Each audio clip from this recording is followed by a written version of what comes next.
Were you taught in school that there are certain grammatical rules that can never be broken? Were you taught that you should never use slang, that there is only one form of correct English? Well, if you were, you must have had some very trying times trying to talk to people. Now, in just a moment, we're going to show you what rules really are, who makes them and why, and how all this affects our ability to speak a foreign language.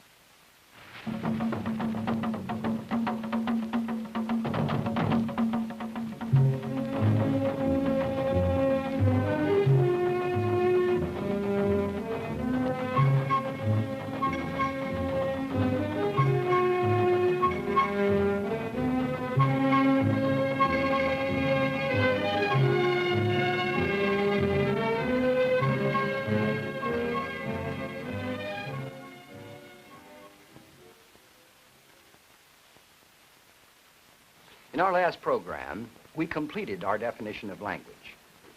And you may remember, it went like this. Language is a learned, arbitrary system of vocal symbols through which human beings interact in terms of their total culture. And we had paused on this term learned. And we had shown you that we didn't know very much about how children learned language, but one thing we did know, that they did learn it early and thoroughly and completely outside of their awareness. That is, they learned the system. That is the most important thing. The patterns, the arrangements, all of these things the child learned early and thoroughly, and again, completely outside of his awareness. Well, now we want to direct our attention to how do we learn a language when we're grown-up people, when we're adults.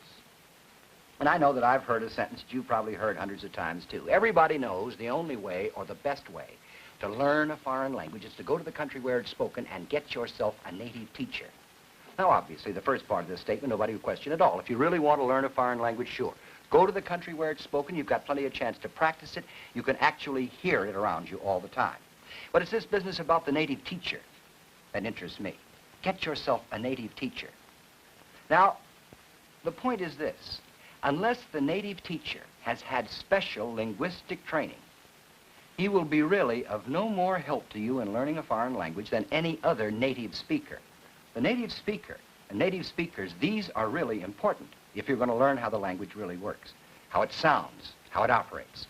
But the native teacher, unless he knows linguistics, is going to be confused between language and writing just the way every other educated person is.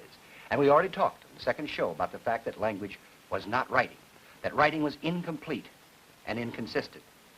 But the native teacher, he's going to tell you all kinds of things, and he cannot know any more about the structure of his language without special training than any other native speaker. This was really brought home to me some years ago. In fact, it was in 1948, 2 weeks after the election in which President Truman surprised everybody by being reelected. I was at a dinner party in Washington. It was given for some members of the French mission there, and one of the guests was a very bright and perceptive young Frenchman, about 30, who was fascinated about everything about the United States of America. In fact, he knew more facts about the United States of America than any man I've ever known. Well, after dinner that night, he and our host were looking over the back pages, the pages of a back number of Life magazine. It was about 2 weeks old. In fact, it had come out 2 weeks before the election. And they came to a picture of Governor Dewey and Governor Warren posed against a white fence. In the background was a white farmhouse, white barn, white silo, and so on. And they looked at the picture, and the American turned to the Frenchman. He said, I guess Tom Dewey found out that every white house isn't a White House, didn't he? The Frenchman looked very blank. So the American raised his voice. You know, you always do. That's supposed to make the foreigner understand somehow or other. So he said, I guess Tom Dewey found out that every White House isn't the White House, didn't he? The Frenchman still looked puzzled. He said, every White House is not the White House? I do not hear the différence. What do you mean? So the American said, well, you see, it's like this. You see, we have a presidential palace. Well, really, I should call it a presidential mansion. You see, it's owned by the taxpayers, and it's, well, the Frenchman, who probably knew the name of the man that laid the first brick of the foundation, said, please, my friend, he said, all this I know. But what you have said, I can translate perfectly in French, word for word. Chaque maison blanche n'est pas la maison blanche. But in French, he said, it is what we call an aphorism. You say a cute remark. But in English, I can tell by your face it is a joke. Why is it a joke?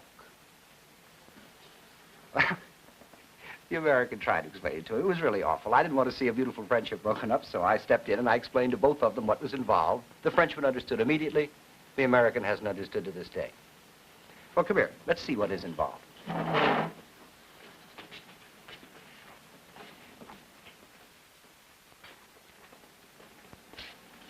Here's our sentence. Every White House is in the White House. And here is the French. As the Frenchman said, it seems to be translated word for word. Chaque maison blanche n'est pas la maison blanche. Chaque, every, maison, house, white, blanche, isn't, n'est pas, the, la, White House, maison blanche again. But of course it is not being translated word for word because, as the Frenchman noted, this was a joke in English. What kind of a joke do we call this kind of a joke? Well, we call it a pun, a play on words, obviously. Now, the Frenchman didn't hear what makes this thing a pun in English. I'm going to tell you what the pun is on, if you will, but I'm going to have to do something to really explain it to you first. The pun is on what we call the stress system of English, the business of saying words louder, one word louder than another. Now, in order to show you about the stress and how this thing is a pun, which I'll return to later, I have to show you something about the English stress system. Our problem is, how many stresses are there? Well, in the first place, what is a stress? A stress is this business of the degree of significant loudness that is in the system of the language that the native speaker reacts to. Miss Fittich, your old school teacher, told you there were 2 degrees of stress, the accented syllable and the unaccented syllable.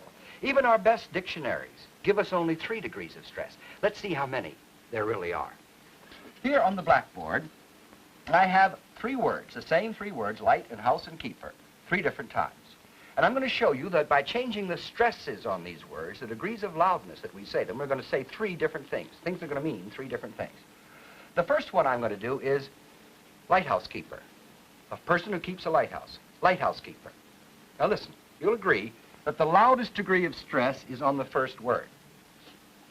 The second loudest degree of stress is on the syllable keep. The weakest is on the and house is said stronger than but not so strong as keep. Listen again. Lighthouse keeper. Lighthouse keeper. All right, now, I'm going to say it another way. Lighthouse keeper.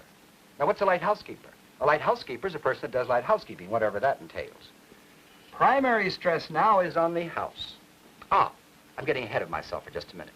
Let me name these degrees of stress for you. These 4 stresses are the ones that we have in English. This is the answer to our question. And they are primary, secondary, tertiary, and weak.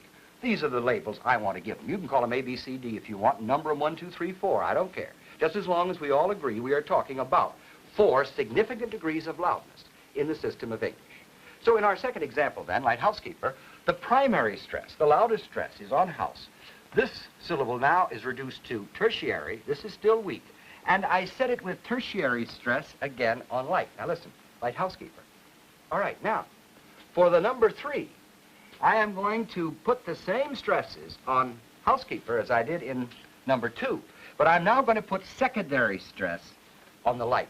Listen to it now. She's a light housekeeper. Now, what's the difference between a light housekeeper and a light housekeeper? Well, if you listen, a light housekeeper is a housekeeper that doesn't weigh very much, right? In other words, 3 different things said 3 different ways. Light housekeeper, light housekeeper, light housekeeper. Well, you might say, gosh, I'll never hear those differences. Well, I'll tell you one thing. You learn to distinguish these 4 degrees of stress when you're about 2.5, if you're physiologically normal. Okay, let's get another series of examples. New Yorker. Everybody knows what a New Yorker is. If I put tertiary stress and primary stress on it, this is obviously a person who lives in New York, or a car by Mr. Chrysler, or a magazine by that name. But a New Yorker with secondary stress on the new and primary on the York, that's not a person that lives in New York. That's a new arrival in York, Pennsylvania, or York, England, right? New Yorker, New Yorker. Every New Yorker is certainly not a New Yorker. You'll notice that these adjectives get said over and over again on secondary stress, whereas the compounds take tertiary stress. Another example right here. Long Island. Tertiary stress, this again makes a compound. This talks about that part of New York State we call Long Island, sure. But a Long Island with secondary stress on it, this refers now to a body of land entirely surrounded by water, which is this way rather than that way. It's all done without the aid of mirrors. However, if I should reverse these stresses, I get no sense at all. First, I'll say the thing right. Long Island is a Long Island, right? Now I'll reverse them. Long Island is a Long Island. Makes no sense at all, obviously. Now we can return to our sentence with the Frenchman. And here you see it. Every white house isn't the White House. Here is the secondary stress on the white, signifying the adjective, and here the primary and the tertiary makes this a compound. In other words, what makes this a pun in English is the fact that English has 4 degrees of stress, and we have to change them around depending upon the patterns in which these words reside, which we find these words. But in French, stress is not significant on the word level, and consequently, since in French, automatically you will have a louder stress on the last word of each intonation pattern, he can't hear what's happening here at all.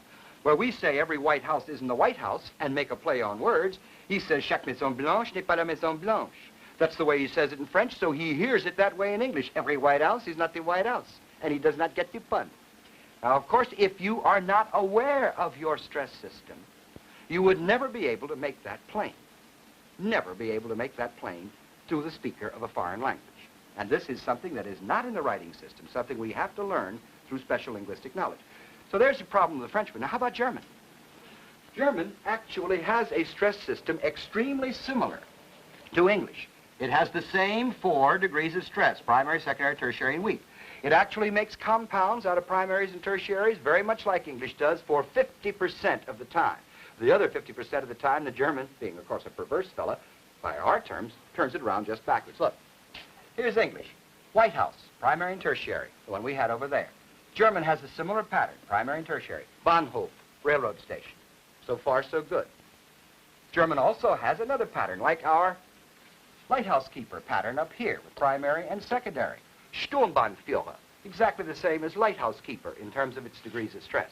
But here's where the joker resides. Where we put our adjectives, if you will, under secondary stress, as in New Yorker, Long Island, light housekeeper, the German puts the adjectives under tertiary stress and makes a compound out of those with secondary. Look. Here's a sentence. The New Yorker is a new magazine. English. Tertiary and primary makes this a compound, is a new magazine. Secondary here signals the adjective. But what does the German say? Neue, incidentally, means new in German, and Zeitung means newspaper or Times, like New York Times, you see. Die neue Zeitung ist eine neue Zeitung. He puts secondary stress to make the compound and tertiary stress to make the adjective. Just exactly the opposite. Now, if the speaker of English projects his stresses on German, he comes out with Die neue Zeitung ist eine neue Zeitung. And the German gets a visceral twitch. This is not German. He must have meant to say it the other way. It makes no more sense than saying Long Island is a Long Island. So we have got to be sure when we're speaking German that we know in our awareness what our stress system is and how it's the same and how it differs from German. But the poor Frenchman, of course, has to learn the whole concept of stress in order to handle either one of the languages. Now, by the same token, the American had better be awful careful when he's learning French not to project, or the German, not to project their 4 stresses on French. You know, something like this. La pipe de la bouche de papa. Oh, the Frenchman ducks and says, why do you talk so strong? The American says, what should I say? And the Frenchman says, well, you see, French is the most beautiful, the most mellifluous, the most logical language in the world. We say, la pipe de la bouche de papa. And the American says, that's what I said, la pipe de la bouche de papa. The Frenchman throws up his hands in horror and says, les Américains, they have no soul. Well, of course, the soul has nothing whatsoever to do with it. If we were told when we started off learning French about our stress system and how French didn't have it, then we would not project it on the French. Now, our native teacher. Our native teacher has, so to speak, already 2 strikes against it. In the first place, he does not know that language is not writing.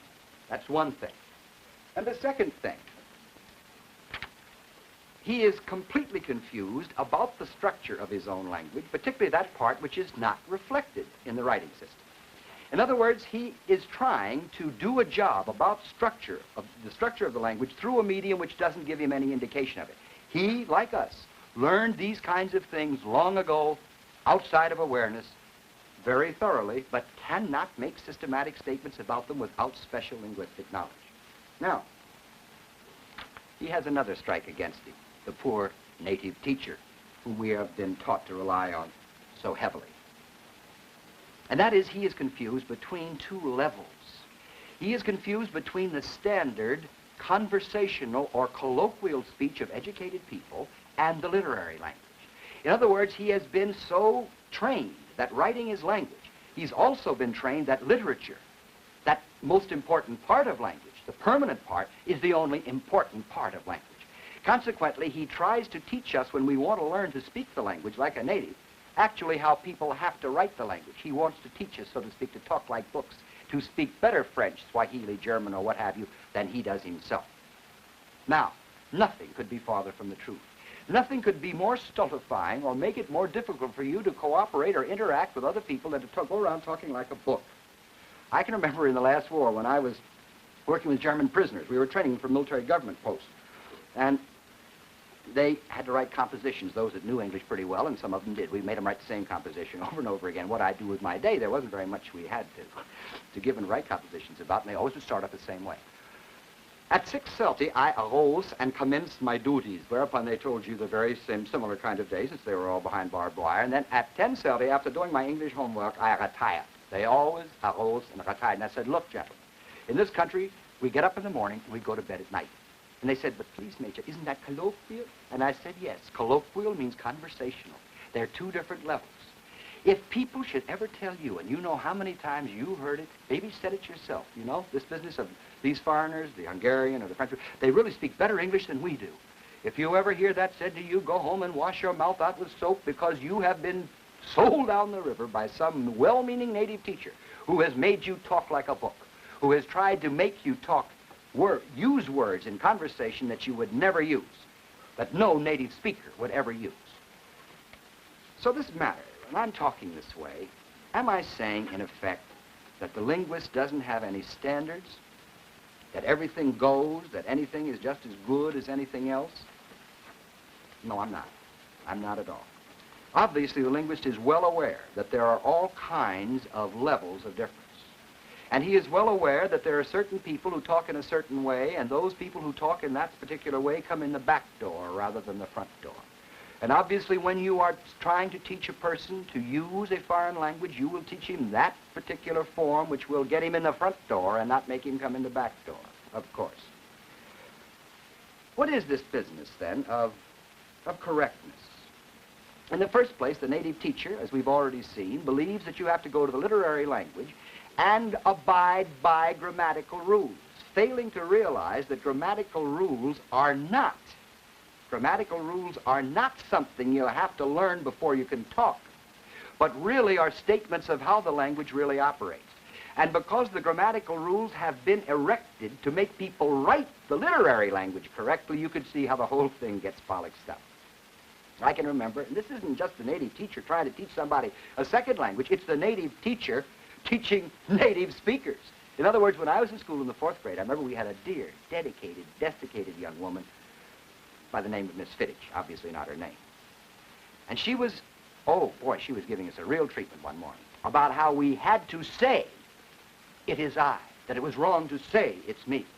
And she was giving this long business. She got way over the other end of the blackboard, so she was way down in this corner of the room. And my name being Smith, we were arranged alphabetically. My desk was way back yonder in the corner, and I heard the tiptoeing footsteps of our principal, who was known to faculty and students alike as Pussyfoot Arbuthnot. Obviously, not his name. So as Pussyfoot Arbuthnot came tiptoeing down the hall, he got to the door of our classroom and whamble, opened the door, but because Miss Fittich was way up yonder, he couldn't see her. So he said, who's in here teaching this class? And she said, it's me, Mr. Arbuthnot, Miss Fittich. I never will forget that if I live to be 150 years old. Miss Fittich, our old school teacher, talked just the way we talked when the chips were down. Well, I could tell you that if we only realized the difference between levels, we'd be much better off. What is correctness, then? What is the best English?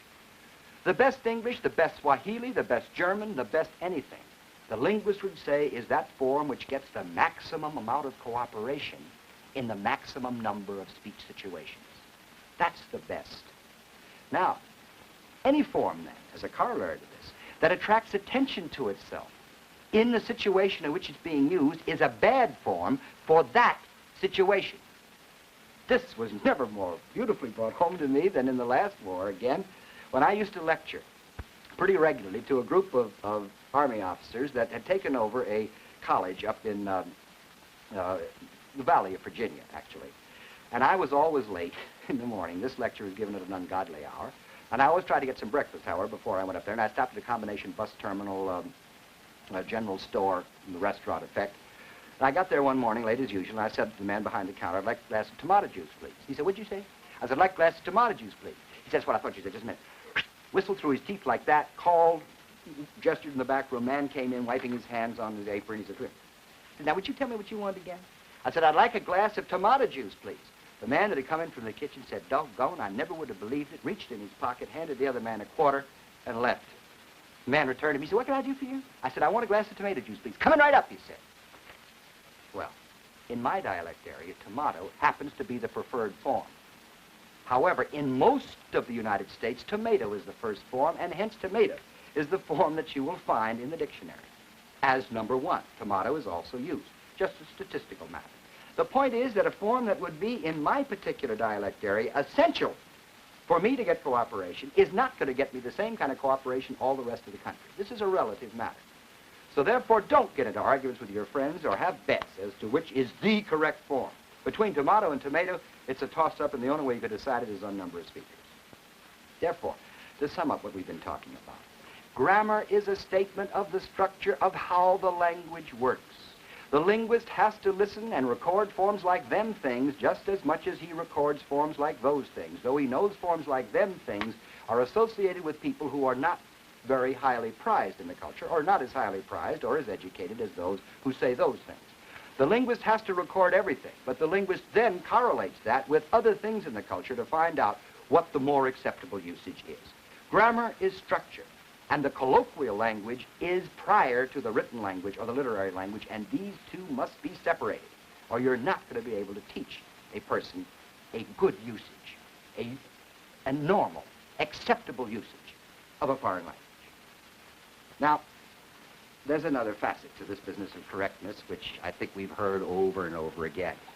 And that is this business of people very, very much concerned that the language isn't what it used to be. It's now decaying. It gets corrupted through use.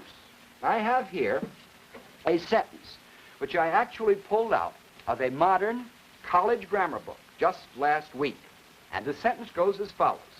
Within 1 or 2 generations, our ancient heritage of English may very well become a jargon of slang and illiteracy. I don't see how there could be more words put down on paper that could be more wrong than that. If the only thing we had to worry about was the fact that our language was going to degenerate to a jargon of slang and illiteracy in 1 or 2 generations, we could really consider ourselves carefree.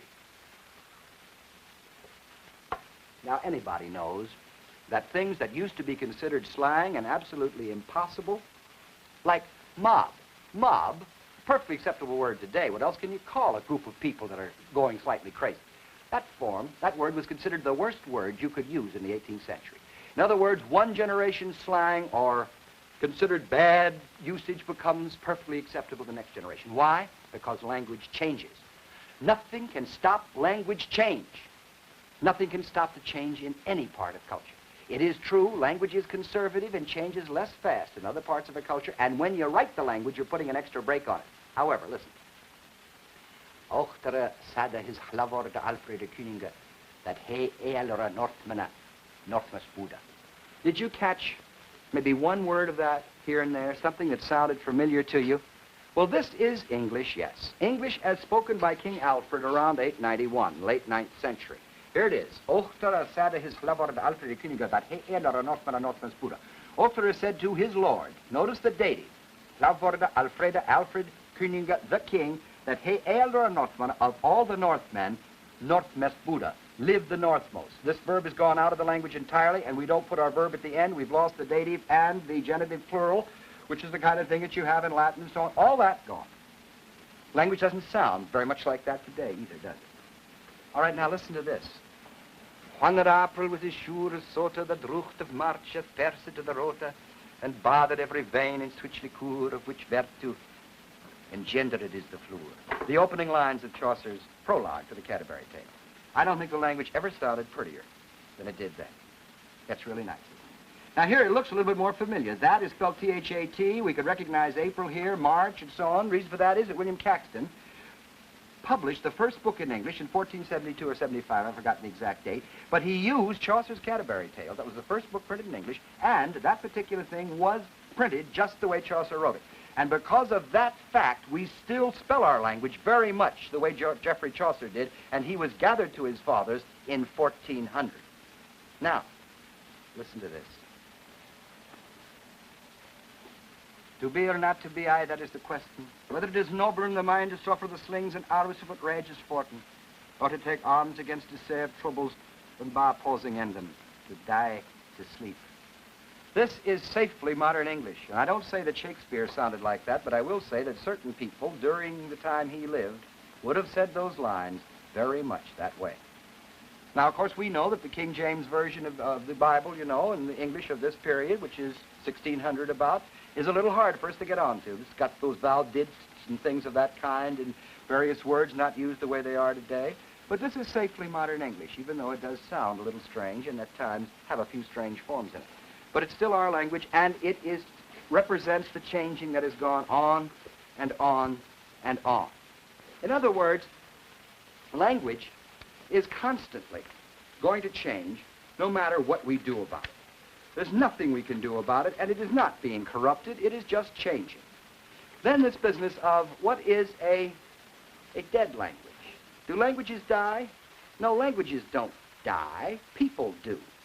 A whole group of people may stop speaking a language and speak another language. The important thing here, I think, to remember is this, that when a language has ceased to change, it is a dead language. However, many languages that we call dead languages are simply earlier forms of a language that we happen to still find spoken today. Here is, of course, a copy of the Rosetta Stone. This is written in hieroglyphs. This is written in characters. This is the Coptic language. And this is Greek, the kind of Greek that was spoken at this particular time. We call Greek a dead language. Is it dead? No. Greek is still spoken by speakers of modern Greek. This form is dead, just as Alfred's form of English is dead, if you will. Okay? You see how it goes.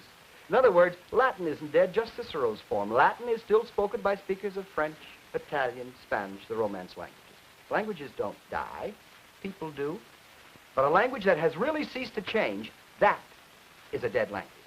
Now, to summarize everything we've said today, actually our most important point is to realize that grammar and correctness is really something that comes after the fact of usage. That is the system of the language. That is the important thing. And that the written language, literary language, is of a different level, has different kinds of things that one has to do to be able to handle it properly, because it's on a different level, and it has to be put down in a writing system that's incomplete and inconsistent. Standards there are, but those standards are not generally the kind that we've been taught in school, where the whole thing has been reversed.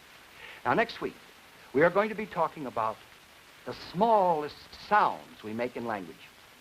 Be with us then, won't you?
This is National Educational Television.